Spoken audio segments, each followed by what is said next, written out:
ಇವತ್ತು ತುಮಕೂರು ಜಿಲ್ಲೆಯ ರೈತ ಸಂಘಟನೆಗಳು, ಶಾಸಕರುಗಳು ಮತ್ತು ಎಲ್ಲ ತುಮಕೂರು ಜಿಲ್ಲೆಯ ಸಂಘ ಸಂಸ್ಥೆಗಳು ಇವತ್ತು ಒಂದು ಪ್ರತಿಭಟನೆಯನ್ನು ಕರೆ ಕೊಟ್ಟಿದ್ದೆವು. ನಾವು ಏನು ಇವತ್ತು 70ನೇ ಕಿಲೋಮೀಟ್ರಿಂದ ಲಿಂಕ್ ಕೆನಾಲ್ ಮತ್ತು ಎಕ್ಸ್ಪ್ರೆಸ್ ಕೆನಾಲ್ ಅಂತ ನಾವು ಕರಿತೇವೆ. ಇದು ಸುಮಾರು ಒಂದು 4 ವರ್ಷಗಳಿಂದ 5 ವರ್ಷಗಳಿಂದ ಸತತವಾಗಿ ಇದು ಒಂದು ಒತ್ತಡ ಹಾಕಿ ಕಾರ್ಯತಂತ್ರವನ್ನು ರೂಪಿಸಿರುವಂಥದ್ದು ಕಾಂಗ್ರೆಸ್ ಸರ್ಕಾರ. ಇವತ್ತು ಕಾಂಗ್ರೆಸ್ ಸರ್ಕಾರ, ಸಿದ್ದರಾಮಯ್ಯ ಸರ್ಕಾರ ಬಂದ ಮೇಲೆ ಈ ಲಿಂಕ್ ಕೆನಾಲ್ಗೆ ಟೆಂಡರನ್ನು 1000 ಕೋಟಿ ರೂಪಾಯಿ ಟೆಂಡರ್ ಕರೆದು ಕಾನೂನು ಬಾಹಿರವಾಗಿ ಇವತ್ತು ನೀರನ್ನು ರಾಮನಗರ ಜಿಲ್ಲೆಗೆ ತೊಗೊಂಡೋಗ್ಬೇಕು ಅಂತೇಳಿ ಹುನ್ನಾರ ಮಾಡಿದ್ದಾರೆ. ಇದನ್ನು ನಾವು 2 ವರ್ಷಗಳಿಂದನೂ ಕೂಡ ವಿರೋಧ ಮಾಡ್ಕೊಂಡು ಬರ್ತಾ ಇದ್ದೇವೆ. ಇವತ್ತು 2 ವರ್ಷಗಳಿಂದ ನಾವು ವಿರೋಧ ಮಾಡ್ಕೊಂಡು ಬರ್ತಾ ಇದ್ದೇವೆ. ಅಸೆಂಬ್ಲಿಯಲ್ಲಿ ಮಾತಾಡಿದ್ದೇವೆ ಈ ಯೋಜನೆಯನ್ನು ನಿಲ್ಲಿಸಬೇಕು ಅಂತೇಳಿ. ಮತ್ತೆ ಪಾದಯಾತ್ರೆ ಮಾಡಿದ್ದೇವೆ. ನಿಟ್ಟೂರಿಂದ DC ಆಫೀಸರ್ಗೆ ಪಾದಯಾತ್ರೆ ಮಾಡಿದ್ದೇವೆ. ಹೋಮ್ ಮಿನಿಸ್ಟರ್ ಪರಮೇಶ್ವರ್ ಅವರ ಮನೆ ಮುಂದೆನೂ ಕೂಡ ನಾವು ಪ್ರತಿಭಟನೆ ಮಾಡಿದ್ದೇವೆ. ಈ ಯೋಜನೆಯನ್ನು ಕೂಡಲೇ ನಿಲ್ಲಿಸಬೇಕು ಅಂತೇಳಿ ಜಿಲ್ಲಾ ಉಸ್ತುವಾರಿ ಸಚಿವರಿಗೆ ಹೇಳಿದ್ದೇವೆ, ರಾಜ್ಯ ಸರ್ಕಾರಕ್ಕೆ ಹೇಳಿದ್ದೇವೆ, ಸಿದ್ದರಾಮಯ್ಯ ಅವ್ರಿಗೆ ಹೇಳಿದ್ದೇವೆ, DK ಶಿವಕುಮಾರ್ ಅವ್ರಿಗೆ ಹೇಳಿದ್ದೇವೆ. ಎಲ್ಲ ಶಾಸಕರನ್ನ ಒಂದು ಮೀಟಿಂಗ್ ಕರೆದು ಆಗು ಹೋಗುಗಳನ್ನು ಚರ್ಚೆ ಮಾಡಿ ಆಮೇಲೆ ನಿರ್ಧಾರ ತಗೊಳ್ಳಿ ಅಂತ ಕೂಡ ಒತ್ತಾಯ ಮಾಡಿದ್ದೇವೆ.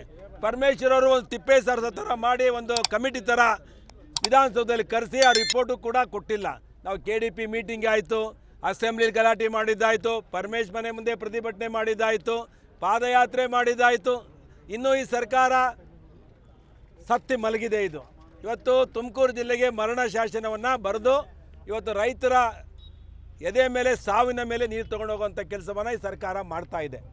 ನಾನಿವತ್ತು ಈ ಸರ್ಕಾರಕ್ಕೆ ಎಚ್ಚರಿಕೆ ಕೊಡ್ತಾ ಇದ್ದೇನೆ. ಇದೇನೇ ಇಲ್ಲಿ ಅಹಿತಕರ ಘಟನೆಗಳಾದರೆ, ಇವತ್ತು ಕಾಂಗ್ರೆಸ್ ಸರ್ಕಾರ 71ನೇ ಇಸ್ವಿಯಲ್ಲಿ ಎಮರ್ಜೆನ್ಸಿ ಘೋಷಣೆ ಮಾಡಿತ್ತು ಇಂದಿರಾ ಗಾಂಧಿಯವರು.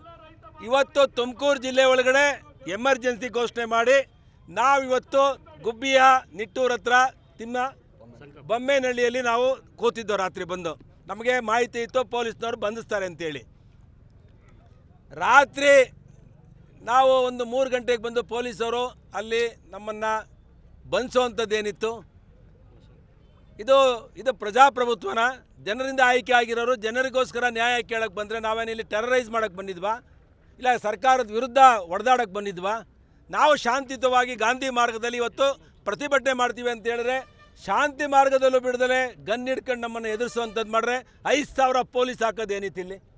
ನೋಡೇ ಬಿಡೋಣ. ಆಗಿದ್ರೆ ರೈತರು ಸವಾಲನ್ನು ಸ್ವೀಕಾರ ಮಾಡಲಿ. ಯಾವ ಸರ್ಕಾರ ಉಳಿದಿದೆ ರೈತರು ಇದನ್ನು ಸವಾಲುಗಳನ್ನು ಸ್ವೀಕಾರ ಮಾಡಿ? ನಾನಿವತ್ತು ಹೇಳ್ತಾ ಇದ್ದೇನೆ, ಇದೇ ರೀತಿ ನನಗೆ ಒತ್ತಡ ಹಾಕಿದ್ರೆ ಹೇಮಾವತಿ ನೀರಿಗೆ ನಮ್ಮ ಪ್ರಾಣ ಬೇಕಾದ್ರೆ ಕೊಡ್ತೀವಿ ಅಂತ ಹೇಳಿದ್ದೇವೆ. ಈ ನೀರನ್ನ ಯಾವುದೇ ಕಾರಣಕ್ಕೂ ನಮ್ಮ ಹೆಣದ ಮೇಲೆ ತೊಗೊಂಡೋಗ್ಬೇಕು ಅಂತ ಇವತ್ತು ಹೇಳ್ತೀನಿ. ಪೊಲೀಸವ್ರು ಈ ಥರ ಏನಾದ್ರು ಒತ್ತಡ ಹಾಕಿದ್ರೆ, ನಾನು ಅಲ್ಲೇ ಹೇಳಿದೆ ಬಂದಾಗ, ಪೆಟ್ರೋಲ್ ಹಿಡ್ಕೊಂಡು ತೋರಿಸ್ತೆ ಅವ್ರಿಗೆ. ಪೆಟ್ರೋಲ್ ಹಾಕೊಂಡು ನಾನೇ ಸೆಲ್ಫಿ ವಿಲಿಯೇಷನ್ ಮಾಡ್ತೀನಿ, ನನ್ನ ಜೊತೆ ಹೋಮ್ ಮಿನಿಸ್ಟರ್ ರಾಜೀನಾಮೆ ಕೊಡಬೇಕು, SP ಸಸ್ಪೆಂಡ್ ಆಗಬೇಕು, ಆ ರೀತಿ ಮಾಡ್ತೀನಿ ಸರ್ಕಾರಕ್ಕೆ ಅಂತೇಳಿ. ನಮ್ಮನ್ನು ಎದುರಿಸಕ್ಕೆ ಬರ್ತೀರಾ ನೀವು? ನಮ್ಮನ್ನು ಎದುರಿಸಕ್ಕೆ ಬರ್ತೀರೇನ್ರಿ ನೀವು? ನಾವೇ ನ್ಯಾಯ ಕೇಳಕ್ಕೆ ಬಂದಿರೋದ್ರಿ. ಈ ದೇಶಕ್ಕೆ ಸ್ವಾತಂತ್ರ್ಯ ಕೊಡ್ಬೇಕಾದ್ರೆ ಎಷ್ಟೋ ಜನ ತಮ್ಮ ಬಲಿದಾನ ಹಾಕಿದ್ದಾರೆ, ತ್ಯಾಗ ಮಾಡಿದ್ದಾರೆ.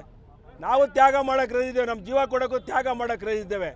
ನಾನು ಮಾನ್ಯ ಮುಖ್ಯಮಂತ್ರಿಗಳಿಗೆ ಎಚ್ಚರಿಕೆ ಕೊಡ್ತಿದ್ದೇನೆ, ಖಡಕ್ಕಾಗಿ ಹೇಳ್ತಿದ್ದೇನೆ, ಕೂಡಲೇ ನೀವು ಜಿಲ್ಲೆಯಲ್ಲಿರುವಂಥ ಎಲ್ಲ ಶಾಸಕರನ್ನ ಮೀಟಿಂಗ್ ಕರಿಬೇಕು, ಆಗುವುಗಳನ್ನು ಚರ್ಚೆ ಮಾಡಬೇಕು, ಏನು ಅನ್ಯಾಯ ಆಗ್ತಿದೆ ಅನ್ನೋದು ಸರಿ ಮಾಡಬೇಕು.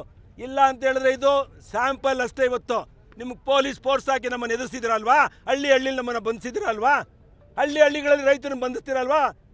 ನೋಡೇ ಬಿಡ್ತೀವಿ. ಜೈಲು ಬರೋ ಕಾರ್ಯಕ್ರಮ ಹಾಕೊಳ್ತೀವಿ, ಜೈಲಲ್ಲೇ ಹೋಗಿರ್ತೀವಿ. ನೋಡೋಣ, ಸವಾಲು ಸ್ವೀಕಾರ ಮಾಡ್ತೀವಿ. ನಿಮ್ಮ ಪೊಲೀಸ್ನ ಹತ್ತಿಕ್ಕಿ ಇವತ್ತು ನಮ್ಮನ್ನು ಬಂಧಿಸುವಂಥ ಕೆಲಸ ಮಾಡ್ತಿರಲ್ಲ, ನಾವು ಜೈಲಲ್ಲಿರೋಕ್ಕೂ ಸಿದ್ಧ, ಪ್ರಾಣ ಕೊಡೋಕ್ಕೂ ಸಿದ್ಧ. ನಾನು ಇವತ್ತೇ ಹೇಳ್ತಾ ಇದ್ದೇನೆ, ಈ ಕೂಡಲೇ ಯೋಜನೆ ನಿಲ್ಲಿಸಬೇಕು. ನಮ್ಮ ಕುಣಿಗಲ್ ತೊಗೊಂಡೋಗೋಕ್ಕೆ, ನೀರು ತೊಗೊಂಡೋಗಿ ಯಾವುದೇ ತಕರಾರಿಲ್ಲ. ಮೂಲ ಯೋಜನೆಗಳನ್ನು ಮೊಟಕುಗೊಳಿಸಿ ವಾಮ ಮಾರ್ಗದಲ್ಲಿ ತೊಗೊಂಡೋಗೋದಕ್ಕೆ ನಮ್ಮದು ವಿರೋಧ ಇದೆ. ಈ ರೀತಿಯ ಒತ್ತಡಕ್ಕೆಲ್ಲ ಕಚ್ಚೆನೂ ಕಟ್ಟಲ್ಲ, ಕೇರು ಮಾಡಲ್ಲ. ಇನ್ನೊಂದು ಸಲ ಹೇಳ್ತಾ ಇದ್ದೇನೆ, ತೊಡೆ ತಟ್ಟಿ ಹೇಳ್ತೇವೆ, ರೈತರು ಟವಲ್ ಕೊಡಿದ್ರೆ ಈ ಸರ್ಕಾರನೂ ಇರಲ್ಲ. ಶಿವಕುಮಾರ್ ಸಾಹೇಬ್ರೆ, ನೀವು ಮುಖ್ಯಮಂತ್ರಿ ಆಗಬೇಕಾಗಿರೋರು, ಇನ್ನೊಂದು 3 ತಿಂಗಳ ಮುಖ್ಯಮಂತ್ರಿ ಆಗಬೇಕಾಗಿರೋರು, ನೀವು ಕೂಡಲೇ ಇದನ್ನು ಸರಿ ಮಾಡಿ ಕೂತ್ಕೊಂಡು ತುಮಕೂರು ಜಿಲ್ಲೆಯಲ್ಲಿ ಎಲ್ಲೆಲ್ಲಿ ಅನ್ಯಾಯ ಆಗುತ್ತೆ ಅಂತೇಳಿ ನೀವು ಮುಖ್ಯಮಂತ್ರಿ ಆಗಬೇಕಾದ್ರೆ ನಾವೆಲ್ಲರೂ ನಿಮ್ಮ ಜೊತೆ ಇರ್ತೇವೆ, ನಿಮಗೆ ಸಹಕಾರ ಕೊಡ್ತೇವೆ. ನೀವು ಮುಖ್ಯಮಂತ್ರಿ ಆಗೋ 3 ತಿಂಗಳು ಕೂಡ ಈ ರೀತಿಯ ಗೊಂದಲ ಮಾಡಿ ಎಮರ್ಜೆನ್ಸಿ ಡಿಕ್ಲೇರ್ ಮಾಡಿದ್ರೆ ಯಾವ ನ್ಯಾಯ ಇದು?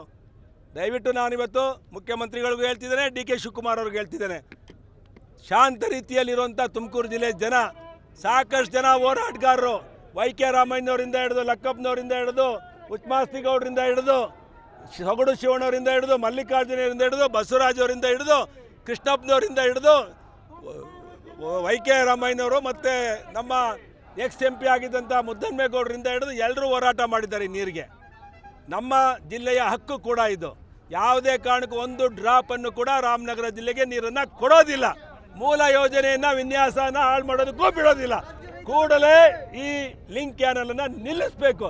ಇಲ್ಲ ಅಂತ ಹೇಳಿದ್ರೆ ಉಗ್ರವಾದ ಹೋರಾಟವನ್ನು ಆಗುತ್ತೆ. ಯಾವುದೇ ಸಾವು ನೋವಿಗೆ ಈ ಸರ್ಕಾರ ಕಾರಣ ಆಗುತ್ತೆ ಅಂತೇಳಿ ಈ ಸಂದರ್ಭದಲ್ಲಿ ಎಚ್ಚರಿಕೆ ಕೊಡೋಕ್ಕೆ ಇಷ್ಟಪಡ್ತೇನೆ.